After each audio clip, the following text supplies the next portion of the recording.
I did not even unmute myself. So Graves, how you doing? I'm fantastic. How are you? Great, great. So I'll just kind of reintroduce. Basically, welcome to the Nexus Gaming Series Division B semifinal matchup between Alaska and Drop Dead Gorgeous. I got like a little practice run. I muted myself so I could get it right. But I am Bahamut, your caster, and with me once again is Graves. Glad to have you with me, and I am pumped to get into these games. Yeah, this is looking pretty exciting. So, Tomb of the Spider Queen, I like that we're starting on this map. This map shows a lot of what the teams can do. There's a lot of rotations happening. There's a lot of focus on wave clear. I mean, basically, you get everything out of the way immediately.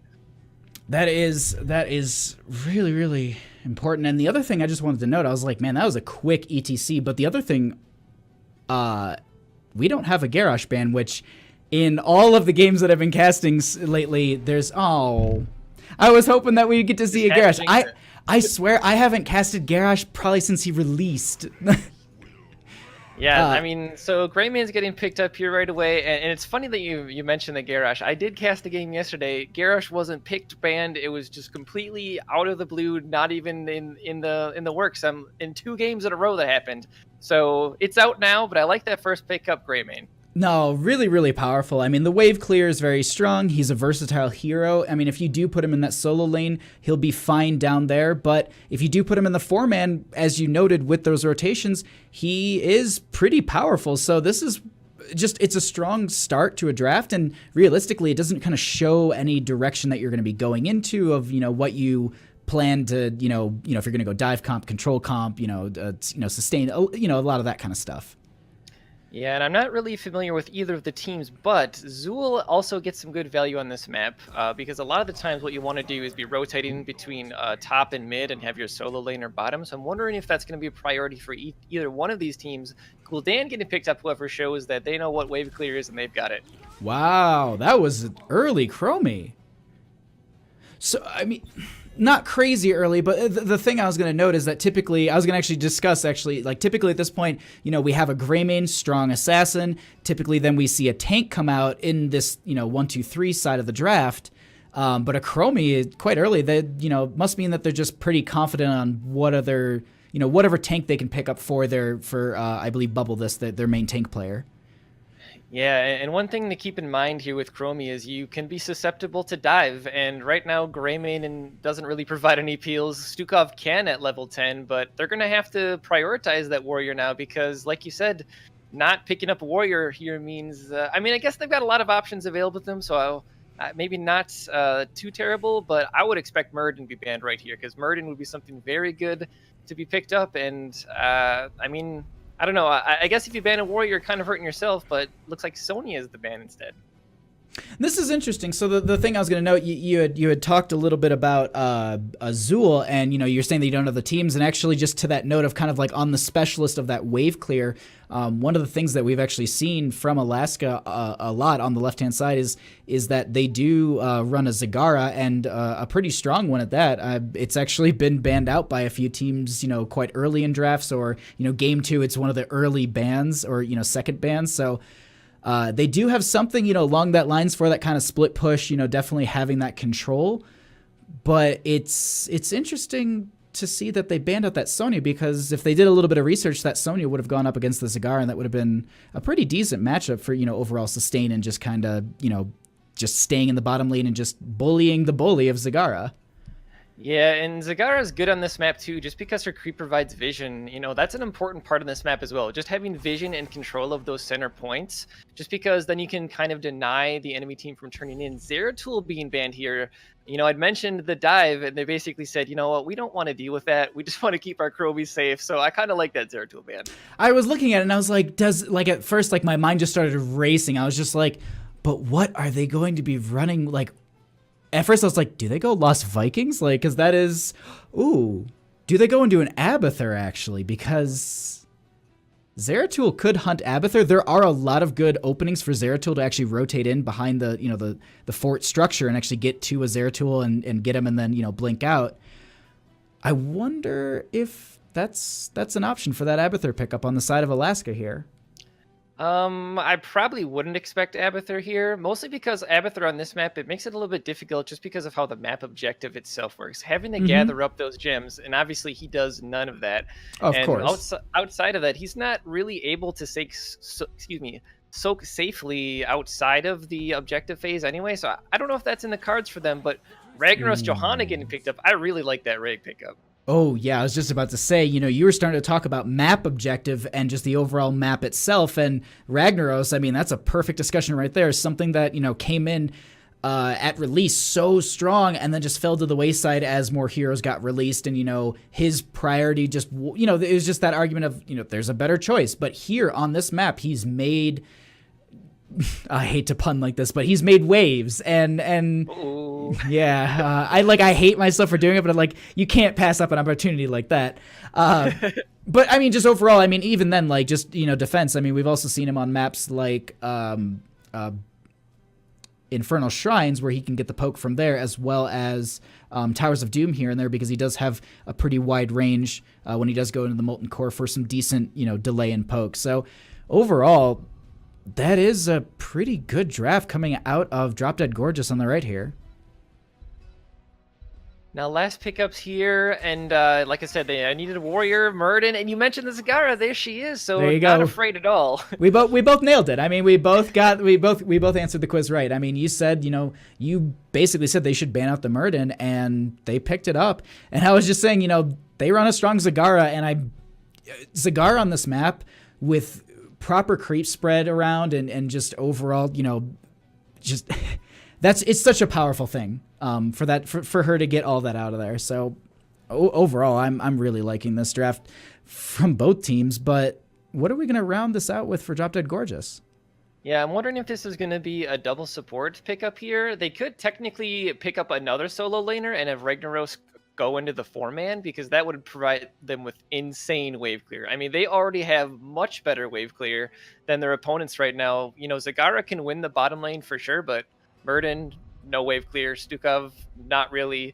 Greymane can't, and Chromie can as well, but again, susceptible to dive. However, there really isn't any quite yet, so I wonder if they're going to still go with dive here. Nope, double support. Interesting. So the Rag will be going up against that. Ooh.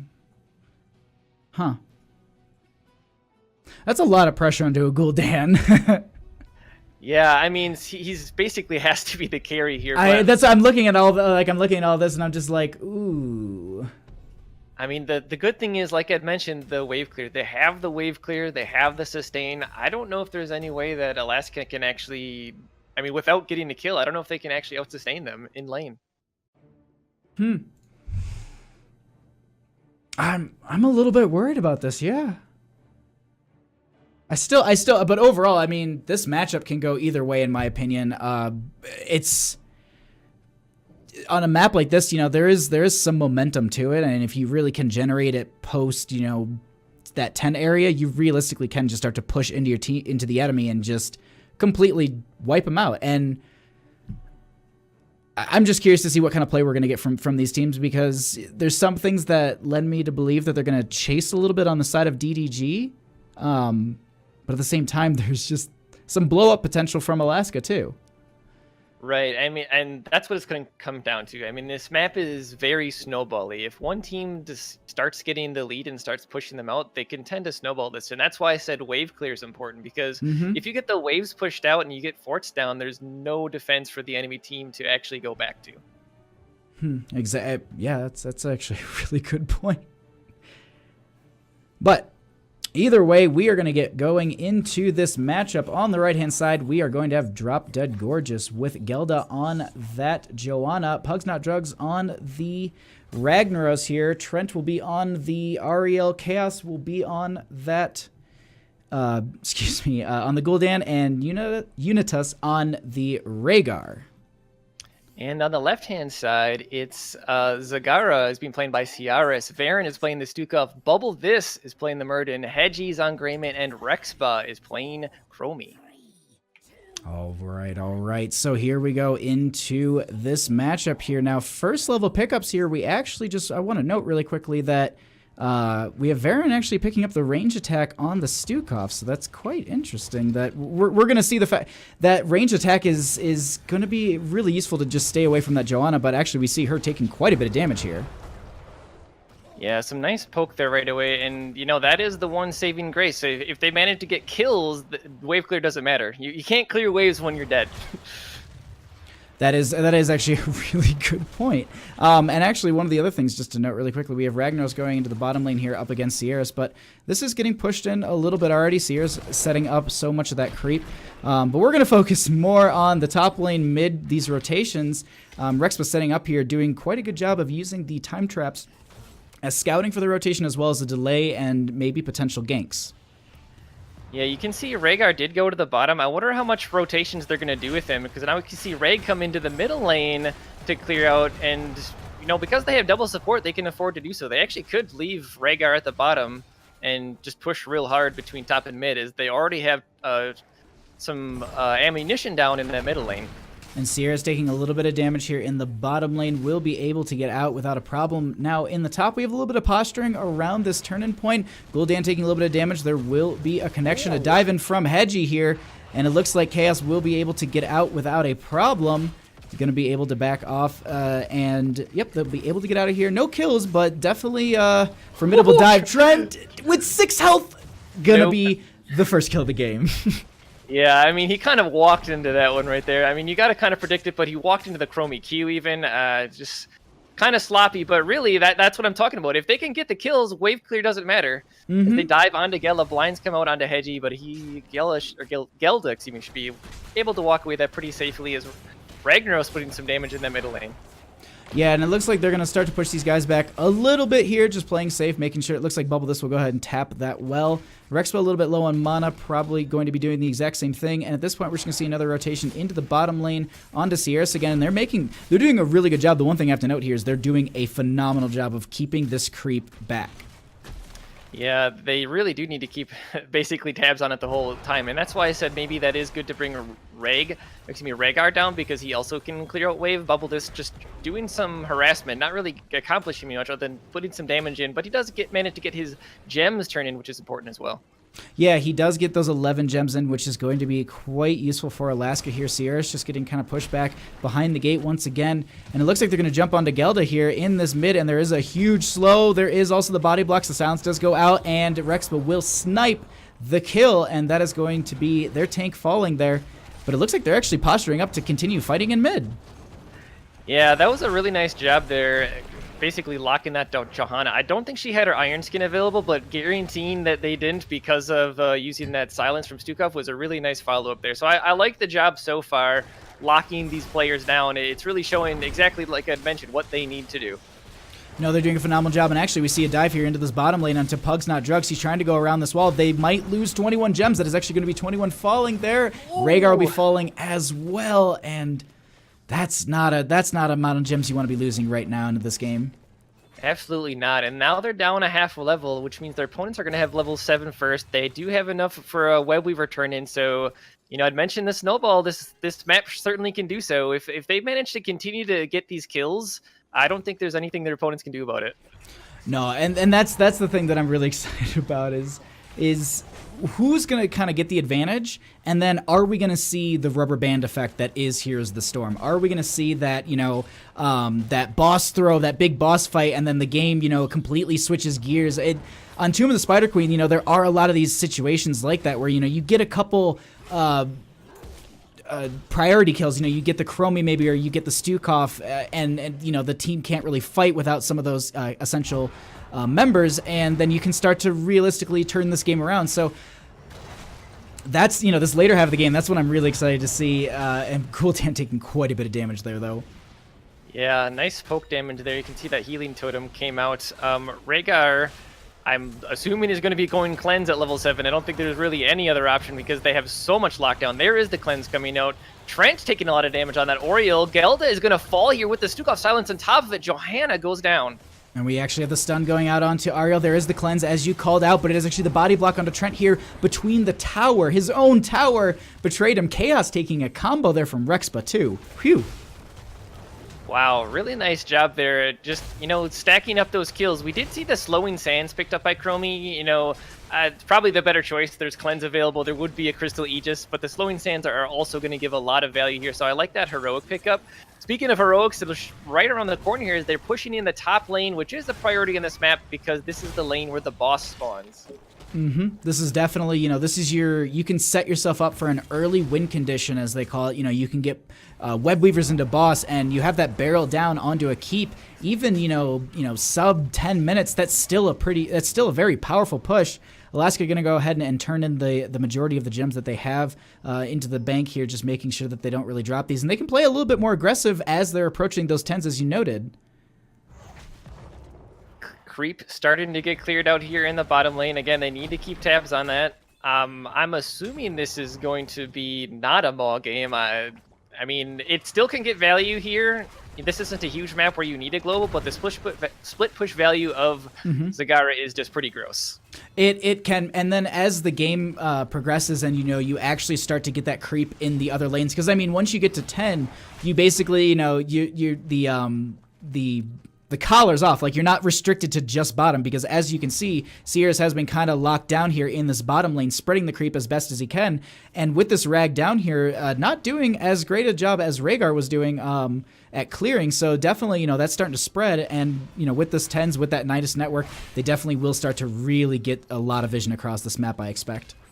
Yeah, and go for the throat being picked up. I mean, again, it's all about that finisher. They have the damage. They can just basically finish anyone that they need to do, and they've proven that they can do it so far. They already have over a 1-level lead. They have enough gems for another turn in, and I don't think their opponents can do anything about it because they don't have level 10 themselves. No, and I think they realistically are playing extremely safe. They're playing by their towers, and that's the smart thing to do. You let the mini waves come to you, you get the experience, and you're just going to have to give these things over. If you went in for the fight, if you push too hard, you could then, just give a bigger experience gap, and that's even worse than the current situation you're in. So I like that they're doing, they're playing the good game. They're not even going out too far for, those gems that they do need, but it's just like 10s are more important than just the objective right now. So again, they're pushing in this top lane. You can see Ragnar used his Molten Core at the bottom lane against that push against Zagara. It's not going to last very long. Murden jumping in very aggressively, lands the Stormbolt, however, onto Unitas. Unitas taking a lot of damage, go for the throw, comes down. Hedgie's trying to dive on, get that kill. Gelda trying to do a bit of zoning. That Webweaver is still pushing in all these lanes. Lava Wave coming out top lane, trying to push them back, and it looks like they will be able to safely disengage away from this fight. Yeah, I mean, that lava wave, it does kind of push them back, but at the same time, they just kind of, round the corner, they dodge it, and then they start to push back up into this lane. Now, bottom actually was saved by Ragnaros with a sliver of health. We actually do have Joanna popping that Iron Skin. Fear actually coming out really early. They're pulling Rex, but there is actually a shield, and I should hold my tongue because that was not an early Fear. That was a very good combo.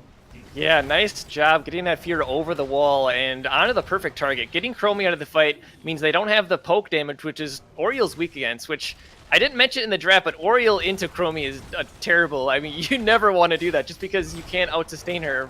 I mean, they do have double support, but you can see Stukov trying to push away the enemy team, and they should be able to get away from this, even though this is a 5v3. That's basically all the crowd control they've already used. Now, here's the thing.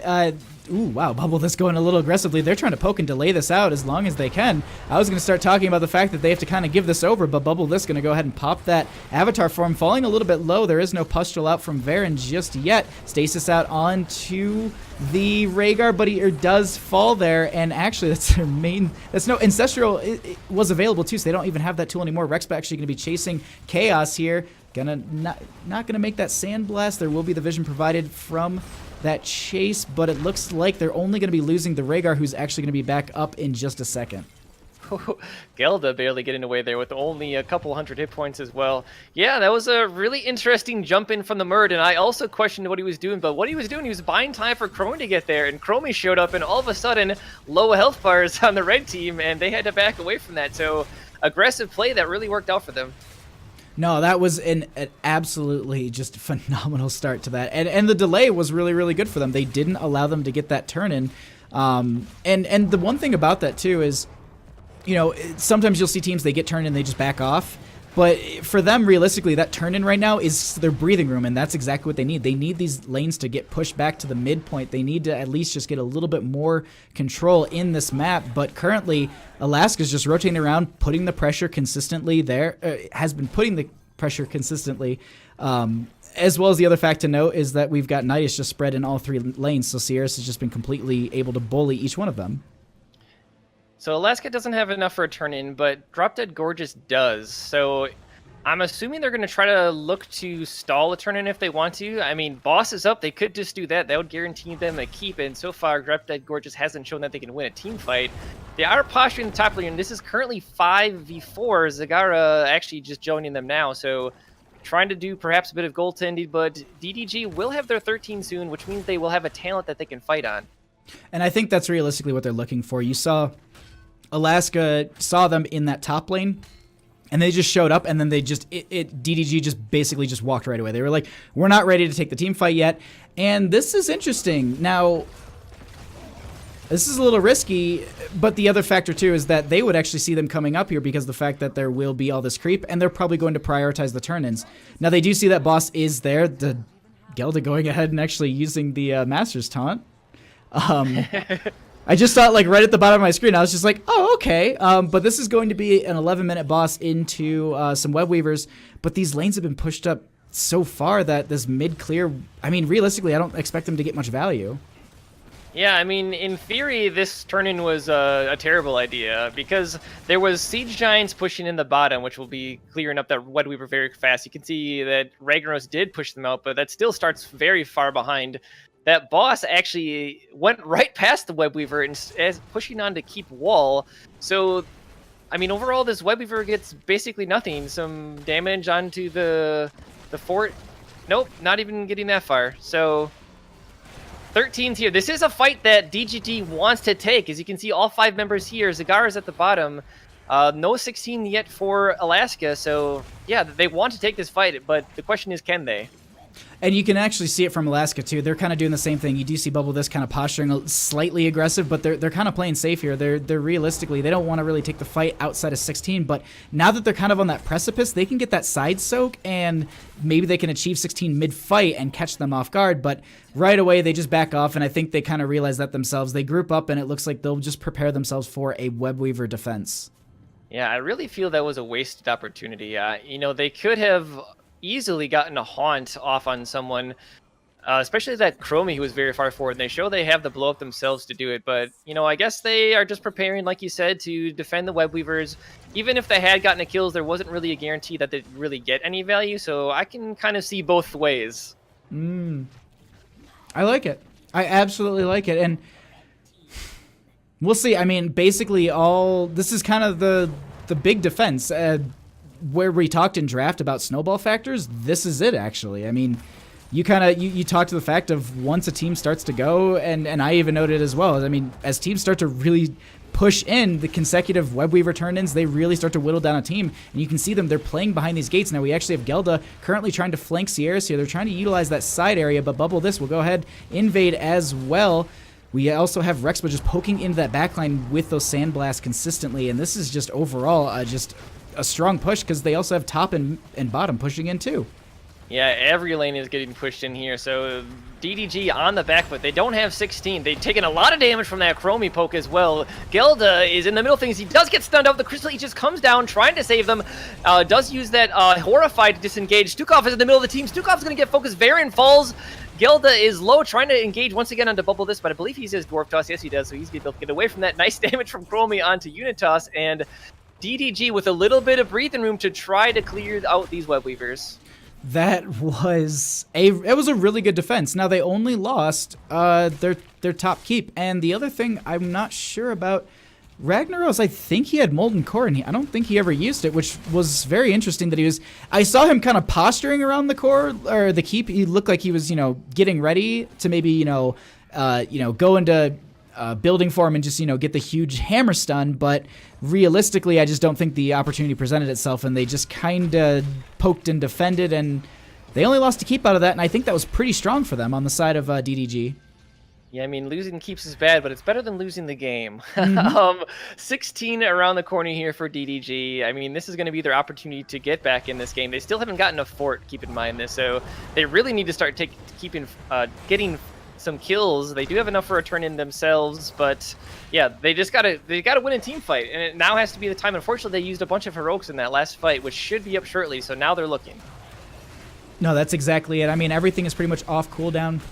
And it looks like they're going to go ahead and try and go in for a fight here. We have a little bit of damage going on into Rex, but there is a lava wave that came through this mid. We currently have a Horrify that came out, and Greymane and Hedgie will be falling there, dropping a few gems himself, and it looks like they're going to start backing out of this fight. And exactly it. Quite a bit of damage will go out onto Pugs Not Drugs, but looks like he will be fine for now, but they're poking. Yeah, and again, that's the poke that Oriole struggles into. They already got one kill, but they're trying to get a turn in. They just need to look for more kills. I mean, Gul'dan should, in theory, have infinite sustain. He should be able to just push them out with his damage, but they're getting a little too afraid of this, and instead looking to turn in elsewhere and maybe get control of the map. As you can see, that the bottom lane is getting pushed in. Those Siege Giants are wailing away at the bottom keep. And that is a huge thing, and you actually see them backing off just for that factor. The other thing I was going to note, too, is that the overall poke from Chromie, as you noted, is very hard for the Ariel, but the other factor, too, is that Chromie had the clone, so you were getting double from that. Then you also had Zagara was cycling abilities between the Hunter and the Roachlings. So just utilizing that was extremely powerful because the fact that, you know, you could consistently get poke from Zagara and Chromie, and it bought enough time for literally them to come in. They didn't get the turn in that they perfectly had it. Now they're going to get zoned out of a boss potentially.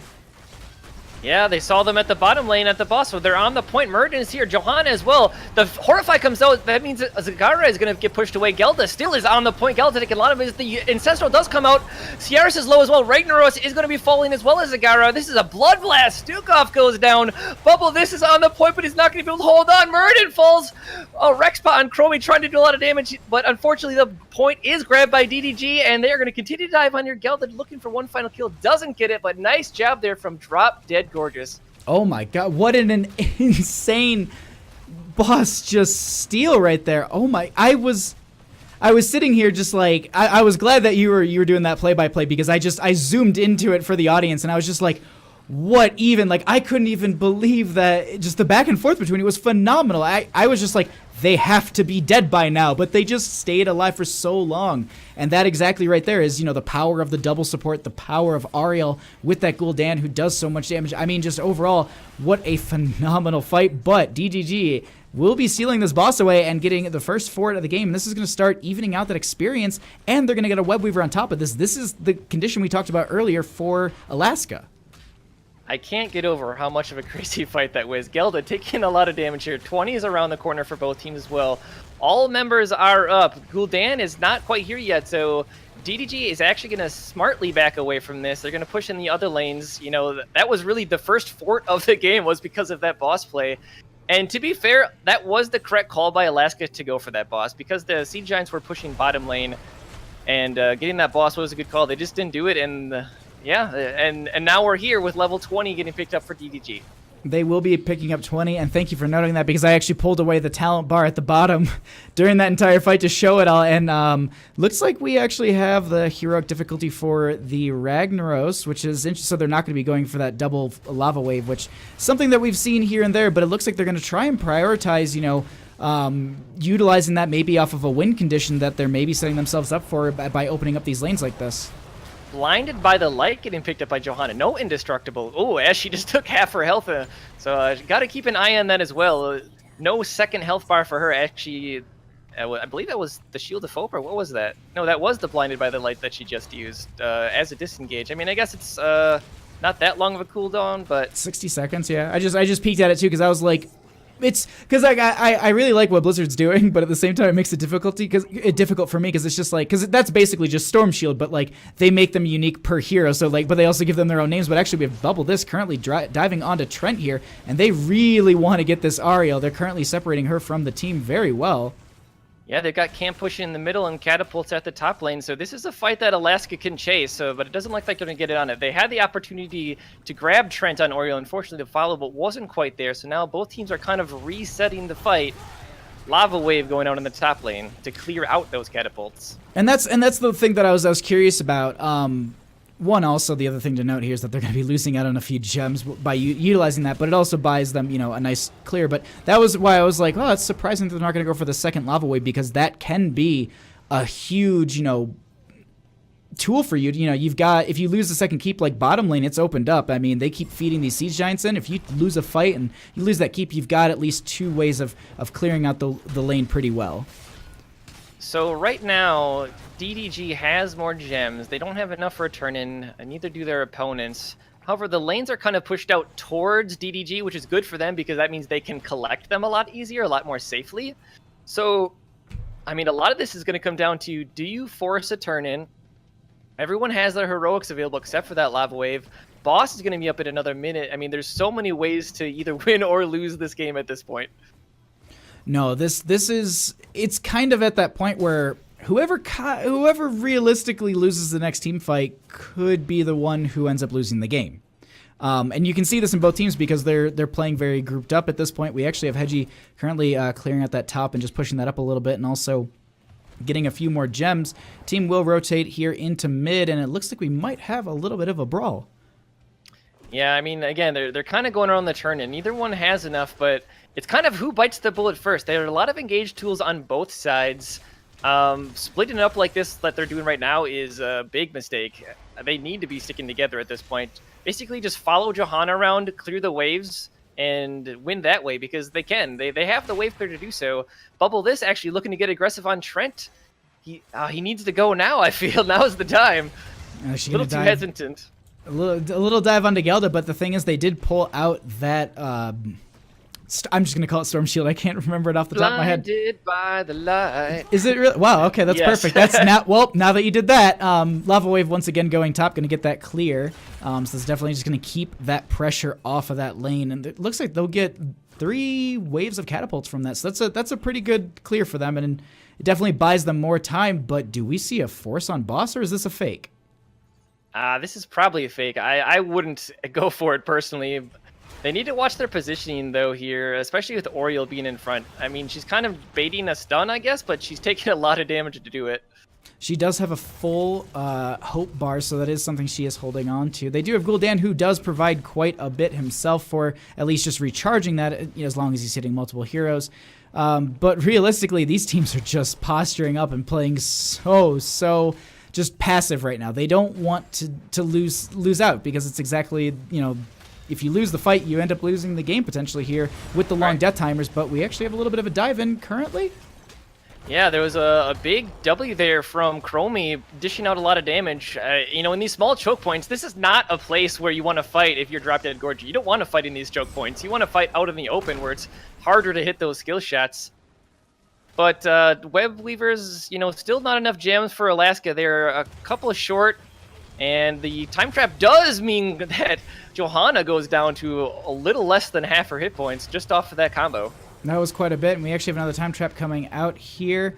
Looks like they will get a little bit more poke onto a couple of the members, but either way, I mean, they are delaying this out quite a bit, and they're slowly whittling down a few of these heroes.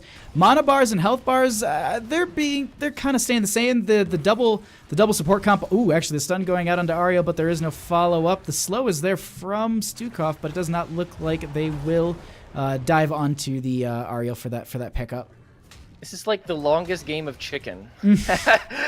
I mean, both teams are just sitting around the same point, accomplishing basically nothing. Zagara actually is accomplishing a lot. She's in the bot lane, which means now is the opportunity to attack. Stukov is going to go down, and that is a kill going over to Drop Dead Gorgeous. That might just be what they needed. They still actually need to protect the turn-in, but they are looking towards that boss, which will guarantee them top keep, if not the game. But again, Zagara was pushing bot, and she did get that bottom keep. That is true. So that is a double lane to consider. And the other thing also too is that the fact that you have that mini wave's already pushed up as well. Now there's a time trap going out here onto some of the members. They're actually falling extremely low here. We do have Bubble this diving into the fray. Trent going to be falling first in this engagement. We do have Rexpa trying to poke down, and Pugs Not Drugs looks like he might be the next one to fall, and he will be above this, having to use that Dwarf Toss to get out, but Hedgie diving in onto the Rhaegar. Nope, he will be backing off, not going for the kill. Does get the disengage, but pulled back in by Gelda, and it looks like Bubble This is back into the fight, but Gelda really wants that kill, and unfortunately will be the Catapult getting that kill. Wow, really back and forth here. I mean, Alaska should be able to clean this up here. I just have to say props to Rexpa. Just landing all of those Chromie like combos over and over again was really a sight to see. I mean, a lot of it was also on Drop Dead Gorgeous positioning. They shouldn't be grouped up like that when there's a Chromie against them, but you know, she was definitely landing them really well. So props to Rexpa there. That was just a really, really good, just the overall, the clump, and just there was a lot of just sand dumped right on top. Will be the slowing sands put right in front of the gate just to slow this out if they do spawn in time. Bubble This taking quite a bit of damage from the core. It looks like he will be able just to heal right back up with that natural, you know, that level 1 pickup as well for the cooldown on that. GGs are called out, and that's going to be first game going over to Alaska. GG, well played. Because they didn't scream, but we are going to go into this draft either way. Let's go into Infernal Shrines. And thank you so much, Melkor Hots, for the follow. He's the one who made me actually hit 200. So we just hit 200 follows. Woo! All right, that's my man Melkor. I know him. Thanks for following, man. Oh, I appreciate it. Thank you so much. Thanks for coming over and supporting. So, Infernal Shrines. What do you think that the priority is going to be here? Do you think we're going to be seeing some interesting pickups, maybe some utilization of the Junkrat, maybe? Not a Garrosh ban? What? Oh, instant lock! It's instant lock. I mean, we didn't even get to 59 seconds. It was just like. All right, so it looks like finally thing, I though. get a Garrosh. I'm going to say, but here's the thing. Drop Dead Gorgeous right now can immediately counter that. What they need to do is they need to go for Malthael and Anna. Nano boosted Malthael just destroys Garrosh and everyone around them. Well, you know what else they can look to pick up on top of that is a potential Medivh, because anyone that, you know, Garrosh tosses, portal, back, done. That's it. Ooh, Chromie again. All right. And so they counterpick the Malthael. So I mean, that's why I was saying, if you don't pick Malthael there, you're risking it being banned or picked by the enemy team. Alaska just picking up everything that we're just already saying, like, you know what, you should take this. Oh, and well, this. But that Malthael is going to be really, really strong for their solo lane. I would well, you never know. Actually, they could put Malthael in the 4-man. It just really depends if the teams are going to do, you know, that 1-4 that we see on this map with the rotations between bottom and mid. And then you just have the solo laner on top, or if we're just gonna do like a 1-1-3 or something, you know, something like that. But either way, I mean, those are some strong picks, and at this point, if I'm DDG, I'm looking to ban healers, and I'd look to ban Stukov realistically. Yeah, I'd say that's probably the best ban there. On the side of their picks, however, so they went Sonya, so this means they're going to be going another warrior of some kind into Malthael, which is already going to be a problem. So if they want to, they could go double warrior, double support, and then have some kind of hyper carry as their last pick.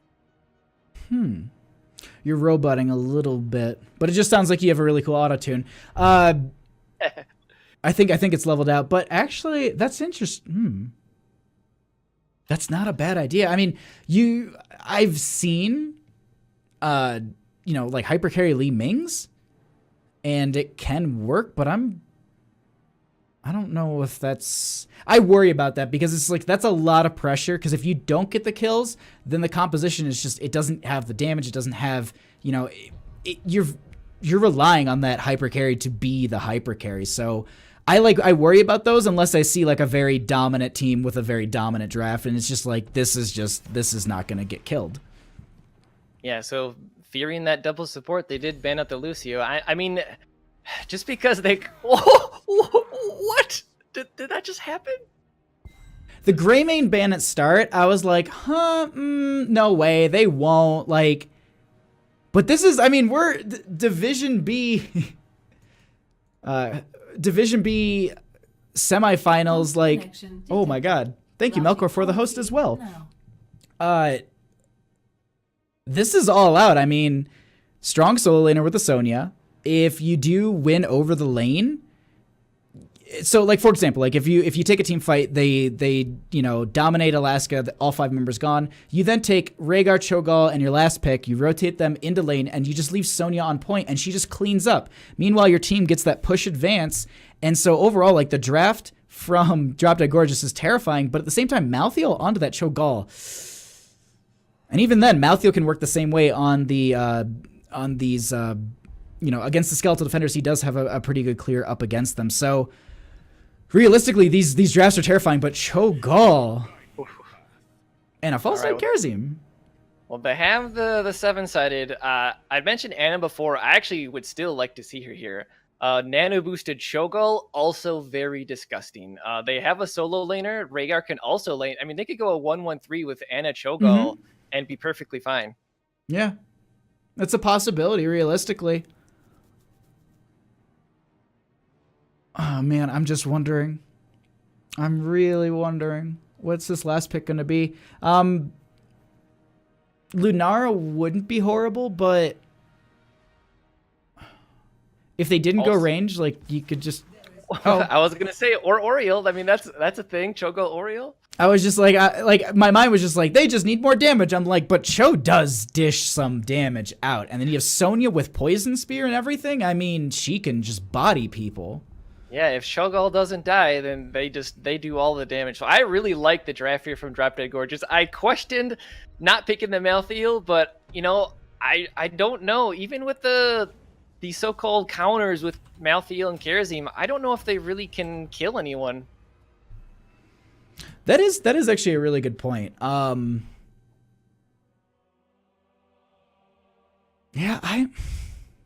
I'm a little bit afraid that that's exactly it. That if they can't kill anyone. This is also going to be really, really hard up against that Ariel once again. They're going Ariel into the Chromie, and we saw in that last game that it was difficult for her to get around all the poke damage that came out from Chromie. And then we also have a Falstead who's going to be throwing damage in, and then you have Gust for displacement. I mean, I would look to see, like, Garrosh get a toss and then a Gust for, like, a really huge, isolation from the team where you can actually spread them far apart. Yeah, I didn't mention it really, but Falstad actually is a really important piece to this puzzle. That means they're going to be providing themselves with a global, so that means they can continue to soak, and they have a disengage, which is important. Mighty Gust, not as an engage tool, but even as a disengage tool, I think is really important. That is true. But on the left-hand side, we are going to have Alaska up 1 game. We're going to have Sierras on the Malthael. We have Hedgie on the Falstead. Varen will be on that Kharazim. Bubble This will be on the Garrosh, and Rex will be on that Chromie. I don't know why, but it's just like every so often just huge brain fart. And on the right-hand side, it's Drop Dead Gorgeous. The Pugs Not Drugs on Sonya. Gelda's on the Cho, and Trent is on the Gaul. Or excuse me, Chaos is on the Gaul. Trent is on the Oriel, and Unitas is playing Rhaegar. Okay. just chat currently. By the way, if you wanted to lock onto my camera, it's like O and C, I believe, if you wanna lock onto that. But either way, we're going to go ahead and actually have the start of the matchup here in this mid lane. Nothing too crazy, but it looks like we're actually going to have currently a bunch of damage going out onto Pugs Not Drugs, and he will be able to get out, though. Yeah, the time trap was really funny, that animation where he stops in the middle of it. I think that was the Garrosh pull that threw him that way, which is interesting. I'm like, wait, somebody doesn't have to leap yet. Yeah, I saw it too, and I was like, that's usually like the frozen but still like about to move. And then I was just like, oh, it's like, I thought it was leap, and then I was like, no, it can't be leap. And I was like, mythical spear. I'm like, that doesn't even make any more sense than leap does. Actually, huge pull onto Unitas here, actually getting thrown over by the gates. That we do have Cho'Gall diving on to save his teammate, and it looks like they will be able to save them, and they won't get that pick. Yeah, I still haven't quite figured out what Drop Dead Gorgeous is doing for their laning. They've kind of been going back and forth right now. With Sonya, Rhaegar at the bottom, Cho'Gall and Oriel at the top, no one in the middle lane. I mean, ideally, like I said, you do the 1-1-3. I still think that'd be the best bet here. Yeah, it looks like they're honestly doing like no one updated them. It's just like it's shorter between mid and bottom, not mid and top. Like, we came from Tomb of the Spider Queen, like not to be like rude or anything, but it's just like, that's a quicker rotation. It doesn't make sense to me why you're making such long ones when you potentially can miss out on experience in lane. And to mention, it is the Iron Fist Kirazim as well being picked up here. So no insight, so no extra healing, looking to lock down and kill someone. You know, I'd mentioned in the draft, is it possible to do so? It looks like they want to try. No, they definitely... Ooh, with the Garrosh especially, they're probably out for blood, and I'm wondering if this is going to be a 7-sided Kirazim or if it's going to be a Palm Kirazim. That's the big question that I'm curious about. I mean, I'm assuming set is sided. What you do is you grab the Garrosh, flip the Cho'Gall over you and 7-sided, and basically takes a lot of damage as they are starting to fight over this shrine. But as of right now, Drop Dead Gorgeous is leading this charge here. They are winning. We actually, noting just really quickly, Falstead actually tossed onto Trent here, taking quite a bit of damage. It looks like he will be able to get out. Sierra's trying to follow up for the kill, but it does not look like it'll be happening. Hedgie going to be flying up here, but it will be just a second too late. We do have Cho'Gall taking quite a bit of damage. The pole will go in from Garrosh, slowing this down, but they toss Sierra's into the fray, I do believe. And, or no, maybe he just, oh, actually pull into Pugs Not Drugs. I believe he just used his Q where he can dive forward. That was the Cho'Gall, or the Gall's shove, his Z. Oh no, I was thinking the Malthael actually, he like dove in front of everyone and blocked them in that pinch point where Bubble this was, and I was just like, wow, that was a really good into the fray. I'm like, wait, no, he didn't take, and it's not there yet, so. Well, but either it looks like they are successfully pushing them off of the shrine here. I don't know if there's anything that Drop Dead Gorge can actually do to actually get this back. I mean, that you saw the Cho'Gall tried to put a bomb out, but realistically, I don't even think he'll be able to get in range to get some of those, Gall abilities. So with Falstead rotating up at the last second, to get that potential kill, they still get the Punisher here, and overall, they're still going to be about a level up, and there's about a level difference here. Looks like 7s will be achieved by Alaska first, but I don't think it'll be during this push, and I don't think they're going to get much more value besides, the gate and maybe a well here.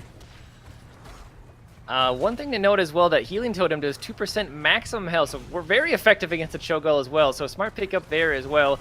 Punisher diving once again. Trent does have his full energy, is able to heal up that Cho'Gall quite a bit. This fort is taking a lot of damage, will likely fall here as a result of this push, but Sonya trying to keep them in the thick of things by double soaking between mid and bot. Definitely, and as you noted, yeah, they definitely steal away that fort in the top lane. That is very beneficial for them because of the fact that now that they've opened that up, those later half of the games, those Punishers that are going to be aggressing up that lane is going to be very difficult. And Hedgie going up against Pugs Not Drugs, that's just keeping them at bay, making sure that they don't get that push up onto the gate because, any sort of laning that just doesn't get responded to, that really starts to swing this experience gap, and it looks like they're trying to keep it right about one level currently.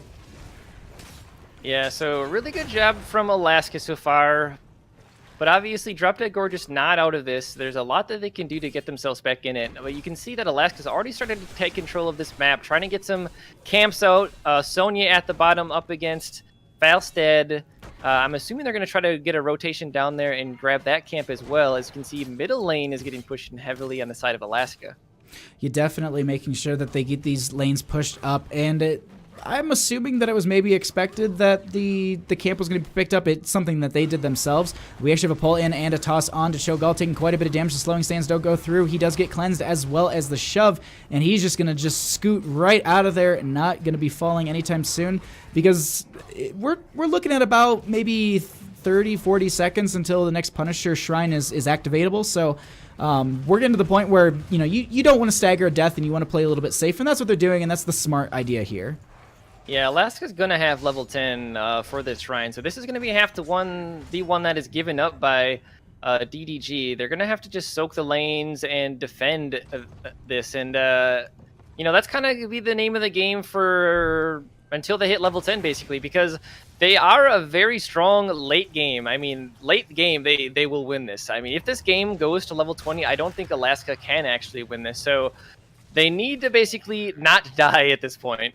The Cho'Gall is something that I'm very afraid of. And, with an Ancestral Healing, that is basically a second health bar for him, so that's a huge thing. But the other thing to note is just, if you can separate Cho'Gall or the Rhaegar with that Garrosh, with that Gust, that's when I think the tables start to turn, because looking in draft, I was looking at it and I was just like, I'm not really sure about this because, as you noted, late game Cho'Gall, it's so powerful. But I think what they they picked up that the Falstead, there is another factor of isolation, on top of the Garrosh. So maybe utilizing that if they do get in a situation of that late half game. Because look to see DDG once they hit right now like 10s and beyond, they're going to start getting aggressive as they are in top lane. Absolutely. So they do have level 10 themselves. Sonya hasn't picked up her Heroic yet. Actually, now she just did. Wrath of the Berserker, no jump coming out. But interesting to note, Shadowbolt Volley and not the upheaval, but Hammer of Twilight coming out from Cho. That's really interesting because typically, especially on a map like this where you do have a lot of these choke points, you often see the upheaval with the Twisting Nether for that huge AoE splash because, it almost takes up the entire shrine. So you force some of the members of the opposing team out and through choke points, and that's really, really powerful. Then you pull them back with upheaval, it pulls them into your team. So it's just a lot of these factors that I'm wondering what the main reasoning is. I mean, there are good values from the talents they chose. It's just the other things that you typically see. Like right here, you typically see an upheaval with a Twisting Nether, follow up from the Sonya and the Rhaegar. So it's just things that I'm just noting. It's just like what you typically see versus what we have in the game.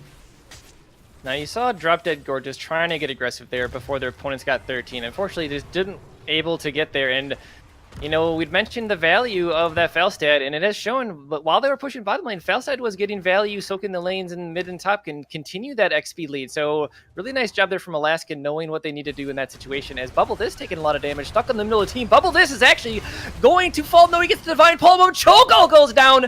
Nice turnaround there from Alaska, and they're going to continue to give chase here. Those Tormented Souls are doing a lot of work here. Pug's not drunk, is going to fall. Oh, Bubble This has about 40 hit points left. Trent is going to fall here as well. Unitas, the only one alive. No, oh, he gets away barely. And nice Does job he? there. He looks like he's running back into the team. Okay. Oh, here's no. the gust. No, the flight. No, the flight. He doesn't need the gust. He just kills him. I was like, is this a momentary lapse in insanity? Like, what, how? Because he started rotating back into the team. I'm like, no, Rhaegar, be a good boy. Go back to core. Like, but they will get a few picks there, and that is a huge pickup for Alaska here. You can already see that they're picking up the aggressive side siege camp, and they're going to go ahead and do the same on their side for the siege camp, getting some of this mid lane pressure because the taunt going to backfire here, and actually we do have Sonya falling, utilizing that master taunt, and B-Steps coming out right after. These guys... Well, at least it's some friendly banter. Nope, questioning the BM. But really nice pickup here from Alaska. I mean, they are showing dominance for sure. That was a really nice pickup. They needed to get that kill, and they did it. So they are guaranteeing themselves this, what is it now, 3-level lead. Shrine is activated at the top. Falstad's pushing in here, but again, he can just go middle if he wants to and soak even more XP. I mean, Alaska's in the driver's seat at this point. They definitely are. That is a big thing that we need to note here, is that they are currently driving this bus, and it is a bus that this is, oh god, what is it, like Speed, where Keanu Reeves can't stop the bus? Like this is what this match currently is. I mean, DDG, they're going to try and slow this down, but the pacing from Alaska is just way too much. We currently have Falstead, Hedgie in the top lane, with the rest of the team just kind of aggressing into mid, and they're realistically pushing, Cho'Gall, Trent, and all of them into, this bottom lane area. Yeah, so trying to get level 13 DDG before their opponents get 16 and maybe try to force something once again. And because they're down in levels like they were last game, they need to get it. They showed that they could turn it around last game. Let's see if they can do it here. Falstad is on the shrine. Poison Spear comes out. That is a lot of damage onto Garrosh, over not enough to kill him. He's going to go ahead and tap his well without a problem. And it looks like they're going to continue to fight onto this. The pole goes out, but it does not connect. And once again, I mean... They dedicated a lot of assets to go all the way down into this bottom lane, and, yes, they're going to be able to rotate back, get a clear, but no, you know what? I actually think that was a really smart choice on their end. To do this rotation between the bottom and mid, it puts them in the perfect spot to literally go clear their top and be in position for the Punisher. So, no, I commit, that was a good rotation on the side of DDG, and it was a smart play. They didn't need to take the fight. They knew it wasn't going to be their Punisher. So this Punisher pushing in the top lane, I mean, this is likely a keep here. Level 16 is here for Alaska now. If they can get another set of kills, this could even potentially be game, especially if it's on that Cho'Gall. Punisher jumping in onto Cho'Gall. Runic Bomb comes down, trying to do some damage. Some good damage there. Rexbile, watch him on Chromie. He's going to lay down some Law from the backside here in a short moment. Once this wall is down, Bubble Disc looking for a pull, does not get it, however. It doesn't look like it's going to be happening. Actually, double stun from the Punisher here, but it looks like Alaska will go ahead, back off, and they're not going to be going on to this keep. They're just going to say, you know what? We opened up top lane, and it does not look like it's kind of their situation. Now, they do, it's 13-16, but the other factor you have to consider is just, you know, you're fighting on the enemy's home, you know, turf, and they have all their ultimates basically up, and realistically, they can turn it around on you, and that can be like what we saw, exactly how you noted in that last game, where they turned it around, and there was the time when it was just like, this is the rubber band effect, you know, they looked like they were about to just turn the entire match around and take it. Yeah, I mean, they're still in the driver's seat for sure. They don't need to always necessarily put the pedal to the metal. They can kind of ease off a little bit. They still has plenty of game left in there. You can tell Falstad is in the middle getting some extra, some poke in here. And yeah, they're just kind of posturing right here. They know that they can't really do anything about this, so this should be a camp going over to Alaska. No, it looks like they're going to go ahead and steal that over, and that's a pretty strong steal for them, but at the same time, you know, as you kind of noted, they don't have to put the pedal to the metal, but they can, you know, they can gently ease in, and that's what they're doing. Trent taking half his health, utilizing that entire bar of healing. But they definitely they play the smart game here. They're going to pick up some of these camps. It's definitely going to be giving them a huge just advantage just to keep the lane pressure consistently up, and then Punisher should be up, I think, within 30 seconds or so. So they definitely have that as an activatable, and they can really start to push onto that because it's 14-17. I think they would have to probably give this next one over as well. All right, Cho'Gall barely dodges that. I was going to say, if he gets caught out here, that would be very detrimental. There is that shrine being activated, so that is actually going to be pushing down in the bottom lane, and that one's already pushed pretty far up. What they could do is they could actually go grab the top left bruisers right now, make sure that that is pushing, and then let that push top lane while they're on the bottom shrine. But it looks like instead they're going to try to soften up the bottom lane for this inevitable, I'm assuming, push here from that Immortal. Exactly, and you can see that all of DDG, they're gonna split off to these lanes. They're gonna start soaking up to 16. They potentially could take the fight if they can get to 16. I believe they're only like 2 or 3 minion waves away from it. And Sonya actually a little far up in that top lane. But realistically, at this point, it looks like Alaska's just going to kind of hold this over. They do have that camp pushing into the bottom lane, so that will be cleared out and buying them a little bit more time. And I think this is going to be a free Mortar Punisher going over to Alaska. I mean, if anything, Sonya should have just stayed. Just push down the top fort, get, you know, even more XP. You would have had a little more time to basically hearth and get here, because the wall is already down bottom. This Punisher is going to be going straight to the keep. They could try to bait it towards the middle lane, which I think might be a smart thing for them to do, so that way they're not fighting with a Punisher underneath them. But this is the fight that DTG has to take, and they have to win it.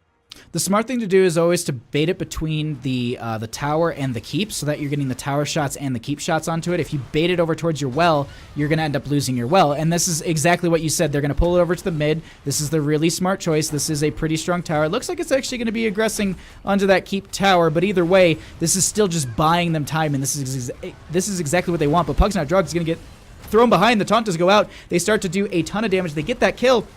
And now they start to work onto this keep. The silence was there for a few seconds, and it looks like with the runic cooldown, they get kind of that Gatling gun bomb effect, and that silence can be huge, as we saw them get it a couple times on a few of the members there. Yeah, losing Sonya there, I mean, not ideal, obviously, but good job there from Gall of laying down those runic bombs. Was actually doing a lot of damage to the backline. If Sonya would have been able to survive that, they might have been able to turn that around. But not so, and level 20 is going to be coming over shortly now for our friends in blue. And it looks like Alaska will be getting those 20s really soon. We actually have Chromie already, you know, with her trait. She already has the 20 here, and it looks like it's going to be the upgrade to Slowing Sands, which, with the way that these fights go, I mean, just throwing it down around the Immortal Shrines is such a benefit, and then you can literally just leave it there. It has no mana cost. I believe it has an extended range, if I'm not mistaken, and the slow is a little bit bigger. We actually have Rexba currently checking the bush, and Cho'Gall will be right in there. Stasis will come out. It's the longest stasis in the game, so they should be fine. Malthea going to pop the Tormented Souls. There is actually the Shadow Volley coming out from the Cho'Gall, going to push Sierra's back here. The Tauntas go out onto the Sonya there, but Chromie will be falling in this engagement, and Varen actually going to be chased down here. The Ancestral Healings does hit Pugs, not Drugs, and so they stay into this fight. Varen will hit the Palm will trigger, does get that. The toss into the fray onto Varen. Bubble this falling a little bit low, will get healed up himself, and it looks like they go ahead and they get the one pick, but that's all that they're going to be getting because they need to go clear lanes. I mean, that was a really nice job there, DDG, knowing what they needed to do in that situation, aka getting a kill. But actually, Alaska did a really good job mitigating the damage. They lost the Chromie early, but they ended up losing no one else, which I think was really important. I mean, Chromie right now, looking at her damage, she's 45,000 damage, quite a bit. I mean, the next highest on team is Falstead with 22. So she is the majority of her damage, and I think that needs to be a priority for them. Just kill the Chromie and try to win the team fight that way. No, that seems to be a really, really big, powerful thing for them because, you know, we had talked about this quite a bit and almost in every game. It's just that Chromie versus the Ariel and how difficult it has been. But once that once that Chromie was gone, you saw how aggressive and how well they could get into that fight. And it was honestly just a couple lucky heals here and there. I mean, you know, I won't call it lucky, but I mean, they were, you know, they were utilized very well. It's just one of those things like, some of the members, they should have died. It's like, you know, the time when, you know, that guy gets behind the gate and he's got like one sliver of health and, you know, you never see that bar go for when he gets killed. It's like that. It's just like, how? But why didn't they die? I like this level 20 pickup from Garrosh, going for the Titanic Might. Now we can throw two people, so we could potentially get a Cho'Gall and like a Sonya in one pull. Oh my god. That realistically, I don't think you're hoping for the Cho'Gall Sonya, but you're more, you know, banking on getting that Ariel Rhaegar, because if they can get those two in the poll and separate that, and then get the Gus for the disengage, as I've mentioned one or two times, like it could be very, very powerful. But it looks like DGG they're just gonna go ahead and give this over and kind of do the same thing. Sonya will just split push and bottom. Looks like Hedgie will be in mid, just making sure that gets pushed up and not pushed in, while his team goes ahead and clears out this shrine. It's going to be an Arcane Punisher barreling down onto that top keep. Yeah, I mean, this has kind of been the name of the game, unfortunately. Alaska has been ahead in levels, the shrine comes up, and DDG can't do anything about it because they're behind in levels. So they will hopefully have 20 in time. You can see Sonya at the bottom trying to push down that fort, which might be enough, but the Punisher's already headed to the top lane, and, you know, keep is already pretty soft here. Again, this could potentially be game. This realistically could be game. Now they get the fort. It puts them closer to 20, and that's what they want. But you know what's crazy? I was actually watching like the Nexus comment, the EU game state, and this is like a situation that I saw earlier in them, and almost they gave the game for this almost exact situation. But they're currently defending this. They pull the Punisher over to the mid lane. Alaska will get the top keep, and it looks like they'll back off realistically. They'll get the clear, and this is just a very nice. Alaska's just played this like a very nice pace for themselves. Yeah, again, props to Cho'Gall there too. You saw Alaska actually took a lot of poke damage. That Runic Bomb doing so much work. They basically forced them from push. They could have pushed in potentially before their opponents got 20, but Alaska had to back off because of the damage they were taking from Cho'Gall. No, it's... The damage, as you said, just that late game Cho'Gall damage, it can be so powerful. They currently see the time trap by Rexpa there in that lane. So, Gelheos? I'll give it one try this game. Gelheos, I think is or Gelheos would be our Cho'Gall name. But either way, it looks like they go ahead and they're just going to steal this right back over, even though the 20s are there and the teams are positioned for this kinda. It does not look like they want to take the fight on the side of Alaska or DDG. Yeah, but again, you saw that Runic Bomb, even chunking Garrosh for a quarter of his health. I mean, if they can continue to get that poke, that's what they need. But, Chromie doing a lot of damage. Cho'Gall's pulled in with the taunt on top of it. Cho'Gall's going to be the first to fall. Pug Not Drugs in the middle of the team as well. Pugs Not Drugs does get the Ancestral on top of him. Unfortunately, focusing Garrosh was not the ideal scenario. Pugs Not Drugs does have the Crystal Aegis on him. You can see that the Tormented Soul's going out as Unitas on the backside is getting dove upon, which means Rhaegar is going to fall as well as the Sonya. That is going to be a 5-man team wipe, likely in favor of Alaska, and they should be able to just walk this one right to the core. And it looks like we already see GG's called out from the teams, and it looks like Alaska will be starting to walk down that lane, and this is going to be the game going over to Alaska, and they will be advancing over to the grand finals for the Nexus Gaming Series Division B. I believe they'll actually go up against Oh, I actually don't know who won the other matchup. I had to leave it to do this stream, but either way, they're going to take this and advance to the grand finals. Congratulations to Alaska.